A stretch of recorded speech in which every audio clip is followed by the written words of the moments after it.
चिखली आणि आंबेवाडी गावाच्या परिसरात पंचगंगा नदीच्या पुराचा वेढा आहे।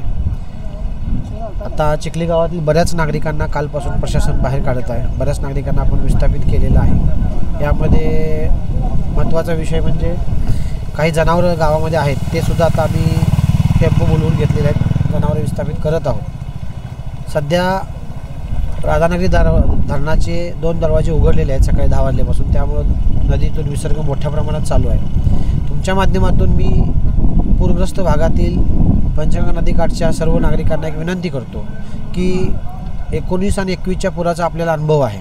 कृपा करून अघोरी धाडस करू नका। सर्व मुलांना, लोकांना, महिलांना, आबालवृद्धांना विस्थापित करा। सुरक्षित ठिकाणी शासनाने ज्या जागा दिल्या तिथं विस्थापित करणं गरजेचं आहे।